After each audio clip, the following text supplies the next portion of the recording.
Now, I would like to start off our conference by introducing our conference keynote speaker, Shannon Ingram, Director of Marketing Communications for the School of Biological Sciences at UCI. Now, it's not too often, Shannon and I were just talking about this, that we as UCI alumni get to support each other. So Shannon, we appreciate you being here.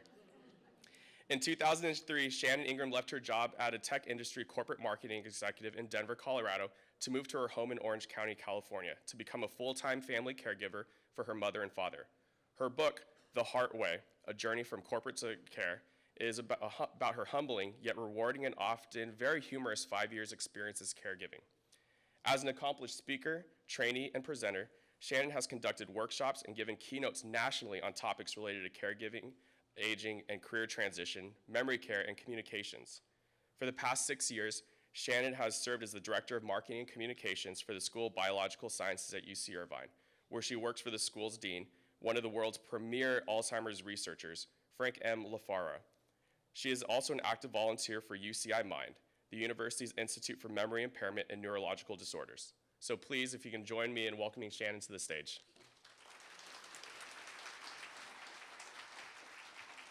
There's no secret Irvine handshake, so.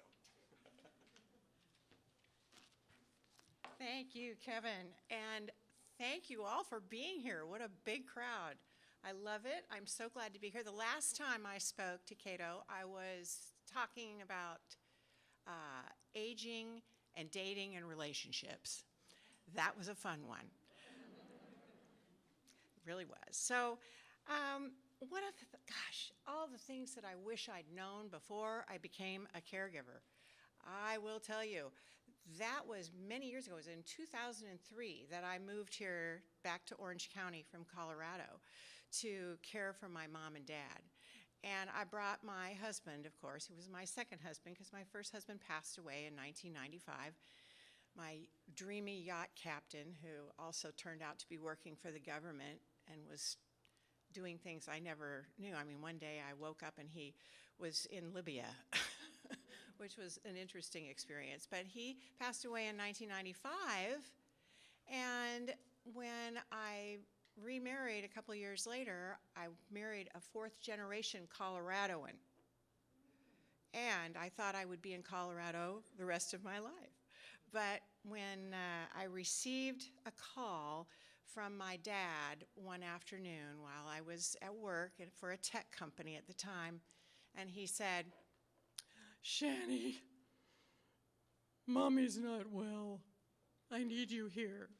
And I said, well, what's wrong? She's always been great. And she was, I think, 81 at the time. And he said, well, she's just making a lot of messes. And she's always been so neat and tidy. And I said, well, let's just hire a cleaning lady. And he started to cry. And he said, I think it's more than that, but why don't you come over? So I flew over 2 days later. I flew back here to California. And immediately I knew there was a problem because I opened the door and they had this little dog, a little poodle, and the poodle was right there at the door, but so were a lot of poodle messes. And my mom had apparently insisted on putting those pee pads that you buy for dogs and for humans, put them all over their apartment. They were everywhere. So when my dad picked them up, the dog just kept going everywhere. And my mom said, I don't know how to clean this. I don't know what to do. So, of course, my first thing was get a carpet cleaner. And the second thing was we need help. And Mom was showing some signs of dementia, so I took her to the doctor. And one of the first things I said when I was there is, what the heck am I doing? Why me? See if I can go here and advance this. Why is this happening to me? My brother and sister live here in Southern California. Why am I the one who's taking this responsibility? And the word just came right back to me. The universe always says yes. So the words were, your two siblings have little children that live with them and you don't. And it's probably your turn to come back home and help with this. So, I thought, all right, I'm going to hire. I got wonderful company, a home care company. They came out and met with me because we had just gotten the word that my mom had dementia, that she had some form of dementia. I didn't know what it was back then. I hadn't done any studying on it. I found out about 6 months later that it was vascular dementia from mini strokes. And my mom was having lots of TIAs, which my dad just thought were her thinking. She would think, and she would say, she would be holding papers in her hand, and she'd say, "When are you going to get the mail?" And my dad would say, "It's in your hand. I got the mail already." And then she'd go, "Oh." And stand. And he did not think, well, this is odd, because my mother never shut up. She loved to talk, and so do I, so what am I going to say? So my mom, when we went to the doctor and she got this diagnosis and she didn't understand it, she said, "I'm not senile, stop it." And I called a caring company that somebody down the street had recommended because I didn't know any caregivers. This was before the word caregiver was even in the mainstream. It wasn't even being used yet, although many of us were already caring for people. And when I brought this company in, and the woman that helped me out assigned somebody, we brought her in, she met my mom and dad, and they seemed to be getting along fine. And I flew back to Denver, and a week later, my dad told me that my mom had fired 3 of them. So I, once again, said, why me? I got to go back. And this time, I said, I need to move back home. And how am I going to tell that to my husband, Gary, the 4th generation Coloradoan, with his Broncos season tickets? Boy, it was very, very difficult. And yet I decided that the best way to get him to listen to me was to take him to a sports bar where they were showing the Bronco game on a Monday night. Thank goodness it was Monday Night Football, because it was out of state, and he was willing to come with me. And I remember I ordered a martini, a dirty martini with 4 olives. And he said, "What's going on? You're not ordering a glass of wine." And I said, "Well, I think we need to move back to California. And this is why. We need to move there. Maybe it'll just be for a few years, but my parents are not doing well, and I want to be there with them. I owe it to my brother and sister." And he took a deep breath, and he sat there with his beer, and he said, "Oh, why the hell not? It'll be an adventure. The Broncos often play in San Diego." So off we came, and the answer to why me was so obvious from the very beginning, because as Verily said earlier, caregiving can be a great joy. And I thought, oh, I'm going to have so much fun. I'm going to be with my mom and dad, and I love them, and it'll be great. And we'll just deal with that dog and his messes. We'll find a way to get around this, which we did. But it's also very, very challenging, as many of you know. How many of you in here are caring for a parent right now, or parents? Yes, quite a few. And how about grandparents? Some of you with grandparents. And how many of you are a professional caregiver? So we've got mostly people dealing with parents, but some professionals in the room too, and grandparents. I actually met the most fascinating woman who was caring for her friend who had no children. She was a widow, and this woman was just giving of her heart. But she said, "This is like the messiest, most difficult job, and my friend is changing dramatically." And I see people shaking their head. That, I think, was the hardest thing for me to realize. First of all, I learned in the couple of weeks that I arrived that my dad was going blind, and he had never told anyone that he was losing his eyesight due to macular degeneration. So some of you are familiar with that.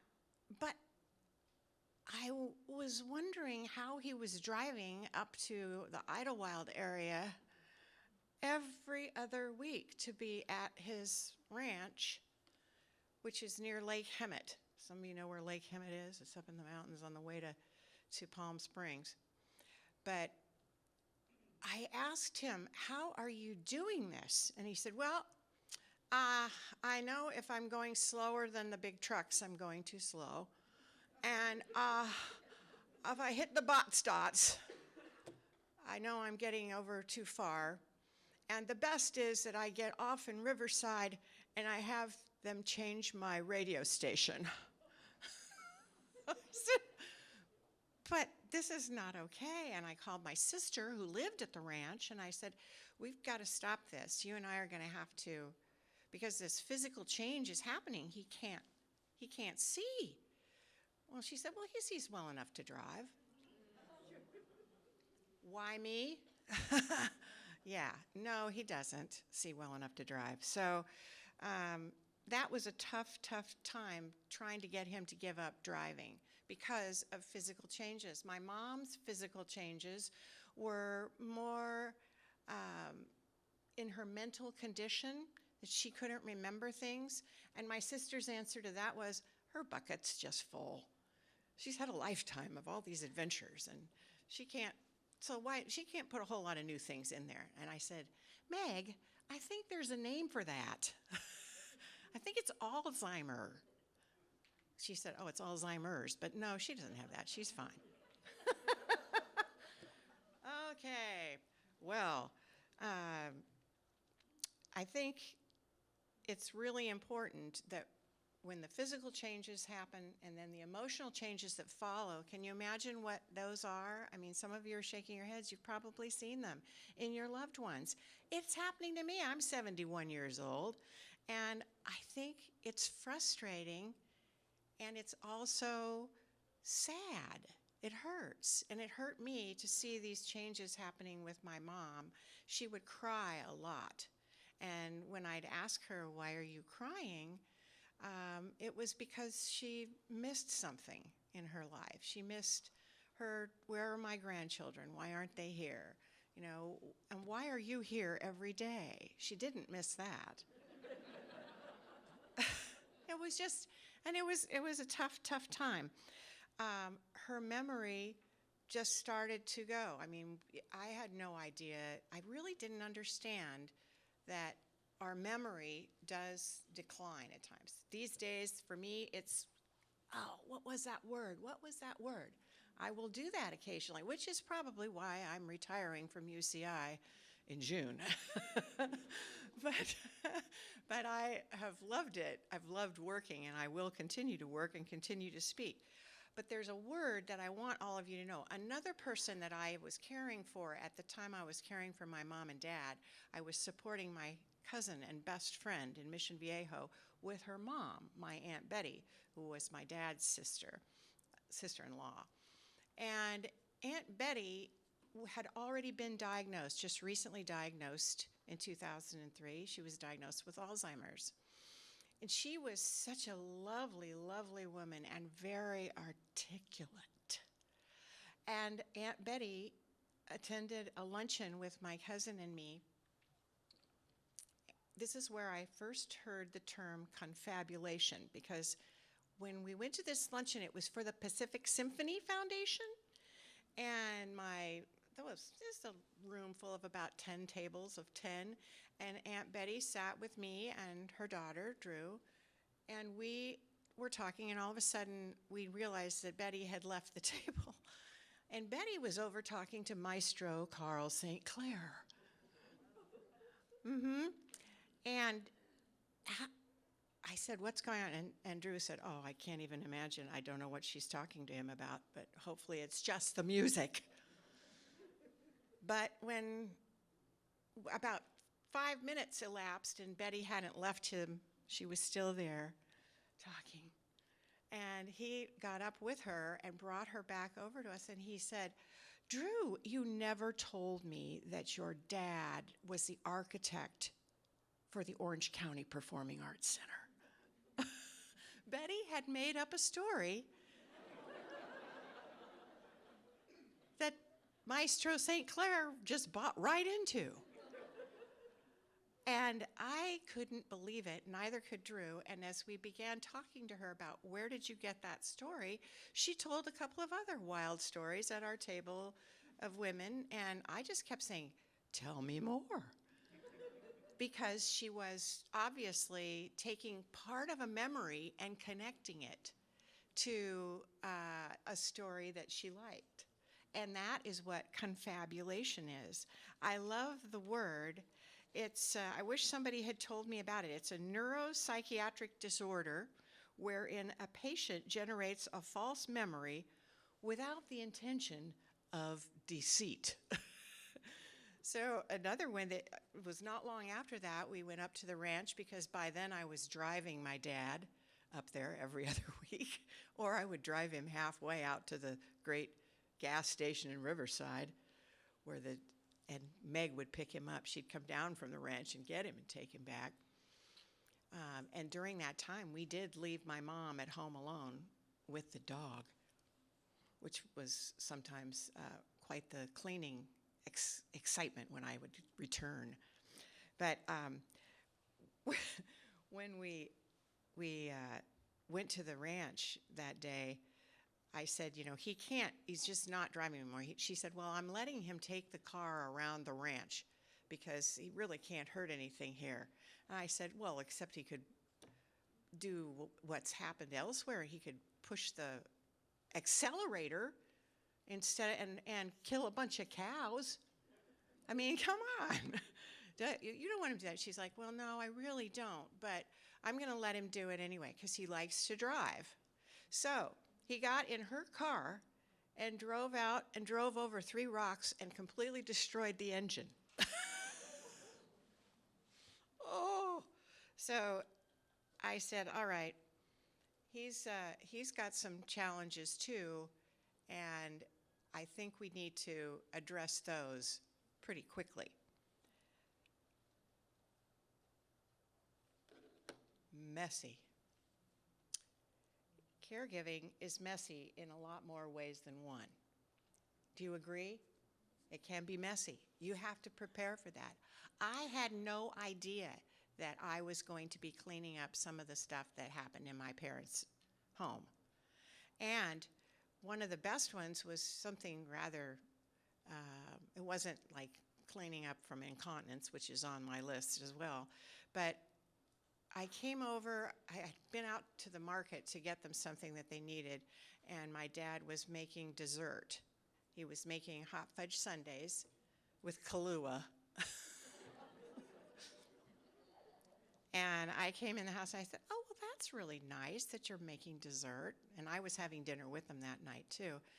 And we had already had dinner, and I had cleaned up the kitchen. And I walked around the corner, and the entire kitchen is covered with hot fudge sauce, and there's ice cream on the sink, and Kahlua, wasted. He said, I don't want you to go in there. I walked around the corner and went, what happened? And he said, well, I'm a little shaky. I'm a little shaky. So that was a good explanation of what happened. And a few months later, it was Christmas time, and he was making eggnogs for everybody. And fortunately, he couldn't get the top off the rum. He called everybody to come in and help him. But surroundings are important. I like this picture here that this was the one that made me think of my mom. Refuses bath all week, complains to family she hasn't had a bath all week.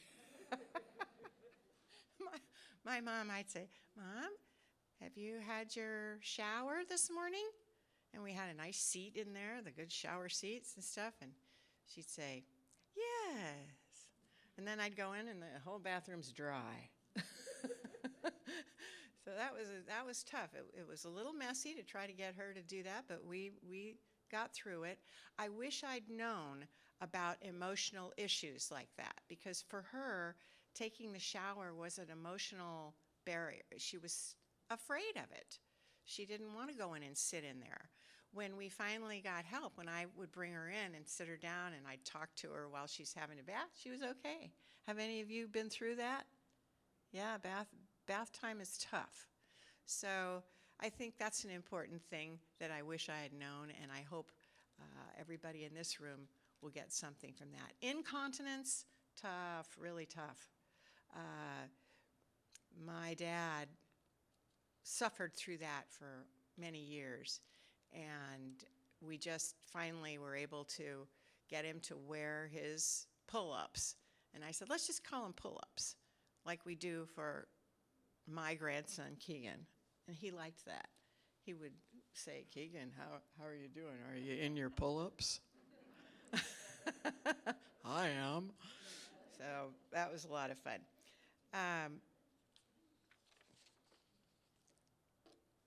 Let's go to the fun part of getting my dad to stop driving. Humor is a very powerful tool. I call it a caregiving power tool. And it really helps when you're going through something hard. We had to take my dad to the Braille Institute to get some tools and some fun things to learn. But the first thing when the person who was helping us sat down with my dad and said, well, what is going to make your life easier? We have all these tools.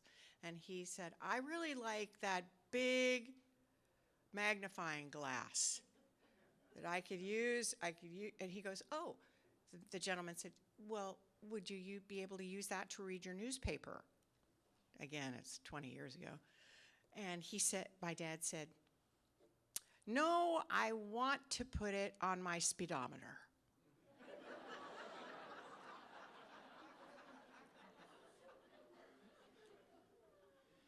Yeah, and first of all, the guy was laughing hysterically, but then he said, I'm going to have to report you. And I said, don't report him. He's not driving now. We had that horrible accident in Santa Monica. Some of you remember that where the fellow at the farmer's market, he was 82 or 83 years old, and he put his foot on the accelerator and killed some people. That was not cows. But that was, after that happened, we'd been watching it on TV, Mom and Dad and I, all day, watching it unfold. And my dad came out of his bedroom and he said, I've been talking with Uncle Malcolm. Bam! And he threw his car keys at me. And it hurt. It hit me in the chest. But I said, what? And he goes, I'm done. I'm not going to drive anymore. You can take me back and forth. But when he did that at the Braille Institute, I had to talk them out of reporting him. So, it's fun. Laughter's the best medicine except for treating diarrhea. That's my lovely message that I put on there. And it's important to go and find the funny bones. I really like, I had a really fun story about my husband who told me that he felt like some of the days that I was there at my parents' house that I'd lost my sense of humor. And it was like I had sold it to an out-of-work comedian and she wouldn't give it back. So I tried to get in there and make some things laugh. I love this story that I found online to share with you. My dad has a CNA come twice a week to assist him with bathing. I mentioned to him yesterday that he should get her something for Christmas. He told me to pick her up one of those things that you rub it and it grows. After a few questions, I discovered he meant a chia pet.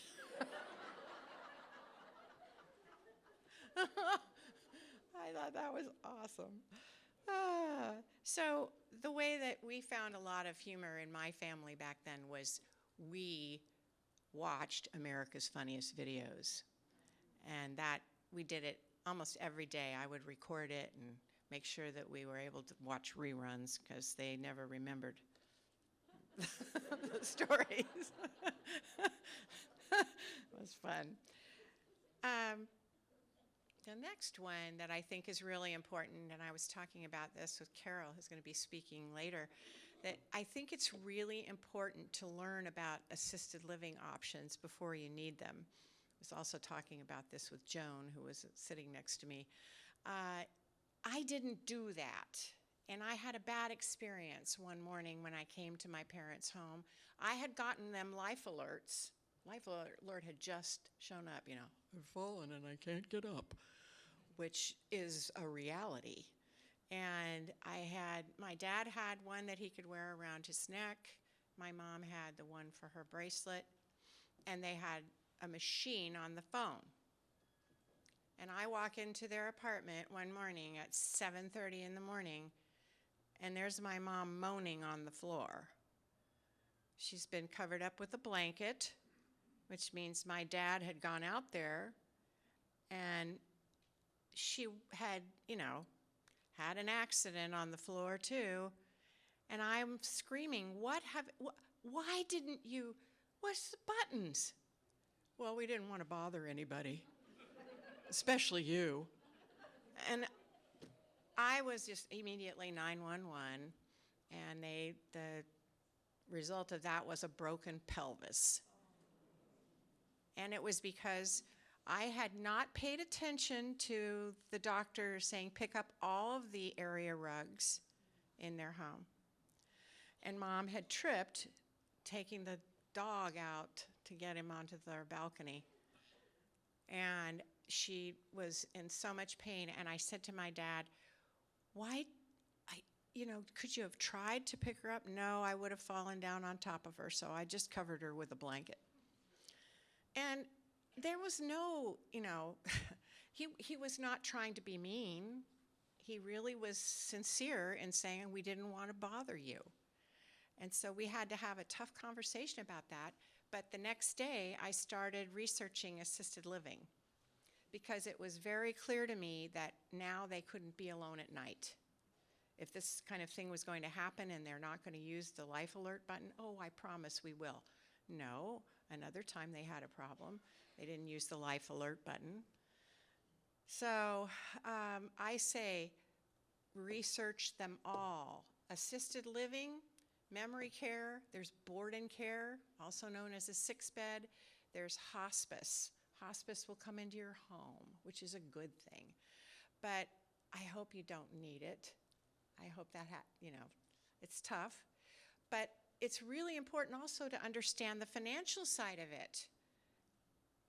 If you've gotten to the point where a caring companion at home or somebody from one of the other home care companies is not going to be able to help you, then it's time to do that. I could not get my cousin to take her mom away, and her mom was in really, really bad shape, and my cousin almost had the proverbial nervous breakdown trying to care for her and work and care for her husband who had cancer. And finally, I just said, you got to stop this. It's going to have to, there's some beautiful, wonderful board and cares in Mission Viejo. Let's go talk to them, which we did. And we took her husband with us too, and he was very helpful. So I'm happy to see all the men here today, because sometimes the women who are the natural, let's give care, need the more, the sensitive, not just culturally sensitive, but gender sensitive support to make these kinds of choices. And that's a good thing. Finances, whoo-hoo, it's expensive. I'm currently working with a group as a consultant to come up with a kind of assisted living, but that would involve active seniors who need a little assistance or who are tired of cooking their dinner, and kids on the spectrum, young adults on the spectrum whose parents are terrified that they're going to die and leave their kids that they've cared for their whole lives not have a place to go. So we're working on trying to come up with new ways of making assisted living affordable. And I'll tell you, be thinking about that. And if you want to find out more information about what's happening inside the senior housing industry, there's a great website that I don't have on my list today, and it's called Senior Living Foresight, Foresight.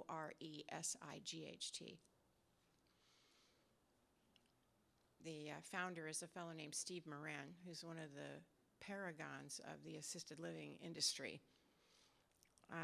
He's great. So, where to find support and how to ask for it. That's my next one. Let's go.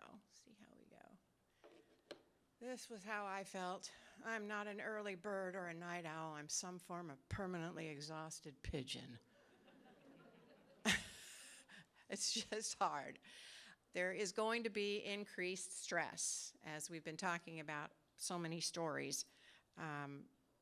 My worst stress was right after I let my parents know they needed to move. We were going to get them to move. And the day that we did that, we got the movers to come in, and they were going to take their stuff to their new place. And my parents stayed in their bed all day with my sister's daughter, with their granddaughter.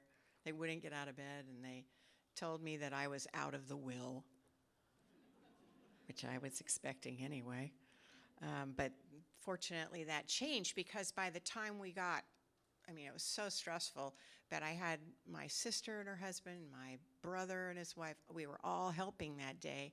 And I had told the assisted living community in Irvine that we were all going to come over and make sure they're comfortable in their new place. And when we got there, it was Valentine's Day. And I remember earlier in the day, my brother-in-law said, "I feel like we're committing the St. Valentine's Day massacre." But we got there, and my mom suddenly just shifted. Everything about her stress and her irritation, her upset went away, and she said, "Oh, they're having a party for us." And there were UC Irvine boys there dancing with the women, and UC Irvine, 3 or 4 of the women were dancing with the men. So it was just it ended up being a good start. And I felt like the universe had answered my prayers. Thank you, God, whatever. It's just like, hello. I really appreciated that we chose Valentine's Day after all. Friends and family can be a double-edged sword, in my opinion. I love it when my friends would say, and I'm sure some of you in this room have had this, how can I help? I want to help. What can I do? And I'll never forget, one of my dear friends gave me a gift certificate for a spa down there in Mission Viejo, and it was like a day, and she said, "I'll go with you." And I said, "I'd rather you stayed with Mom and Dad because I can't leave them for a whole day without any help." So then I called my sister. She couldn't come down that day. Nobody could do anything, and I finally ended up giving the gift certificate to our cleaning lady for the spa. She appreciated it immensely, but that was my first indication that it's really important to tell your friends and family who offer to help you what's going to help. Yes, I would have loved it if you'd brought a casserole over. My parents loved that. My dad called it glop. It was his favorite food. So you have to really gently find ways to let them know what's going to help you. I have a whole lot of resources on a slide that's coming up, and that's going to be available to you through Keiro. Keiro after this talk. Respite care. How many of you have heard of respite? A lot of you. Good. It's important to find out where it is, what's available now, before you need it. Because when you need it, sometimes you don't have all the information. So I encourage you to check with some of the assisted living communities in your area that have respite. I think that's important. And also, what's not on here, but I think is also just as important, is working with a home care company that can help you if you need respite and you want to have your loved ones still stay at home and you want to take a couple days trip or something. That's always good. So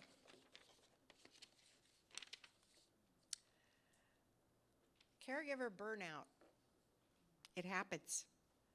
And that's what happened to me.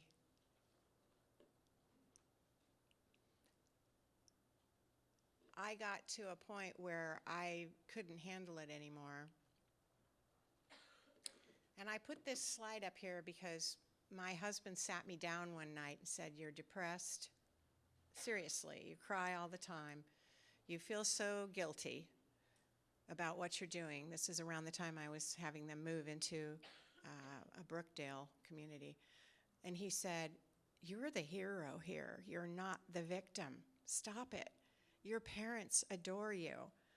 They may complain a lot, but my parents died when I was very young," which is true. He was like 19 when he lost his mom, and 17 he lost his dad. He said, "These are wonderful people and you have a lot of respect for them. So get in touch with that hero that's in there." People always say, get in touch with your younger self. Get in touch with your hero. And the way that I did that was I called my doctor, and he provided me with some Prozac. And you know what? It worked. After about 4 or 5 weeks, I felt much better. And after 4 or 5 months, I didn't have to take it anymore. My folks were doing really well in their assisted living community. My dad had a whole new audience for his stories. And they had new friends. They lived there for several years. And so I decided to be a hero for some of the other people that were there too. And that's how I wound up going back to work, and I went back to work for a memory care company. I felt like it was the best thing I could do, is to take what I had learned about caregiving and give it to others. And it's been a really rewarding experience. I'm going to go to the resources page just so you could see it, but I keep going the wrong direction every time I switch. That's not the one. I'm going to come back to her. This is a whole bunch of resources that are my favorites. The only one I didn't put on there was Senior Living Foresight. And again, I know that Lauren has told me that this will be available online. She's giving me the thumbs up, so that's a good thing.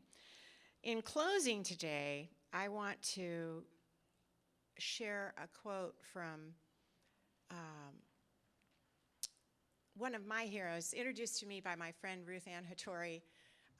This is a quote from Yuri Kochiyama, who was a really well-known civil rights activist, if you have heard of her. She was a good friend of Malcolm X, and she stood up for it. She was a true hero in my esteem, having learned about her from Ruth Ann. And during World War II, she and her mother and brother, they lost her father just a few weeks after he had been arrested following Pearl Harbor. And she and her brother and her mom were they were assigned to a camp in Arkansas. She lived there for 2 years. And then she married someone that she met there. I think his name was Bill. But she never lost hope in her experiences then, and she carried that forward into her life and became this amazing woman. And the first part of the quote, "Life is not what you make it alone." Life is the input of everyone who has touched your life and every experience that entered it. We are all part of one another. And that's how I feel as caregivers. Everybody in this room, I mean, I'm going to be culturally sensitive, but say that I feel like all of you and I have similar experiences that unite us. Don't become too narrow. Live fully. Meet all kinds of people. Here's your opportunity. You'll learn something from everybody. Follow what you feel in your heart.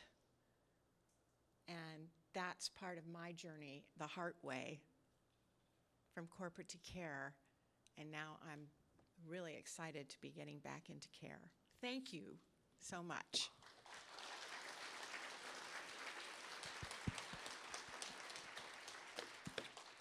Thank you so much, Shannon. At this point, we will have some time for questions. So I do have a microphone. So if you have a question for Shannon, please raise your hand and I'll come over and help you out.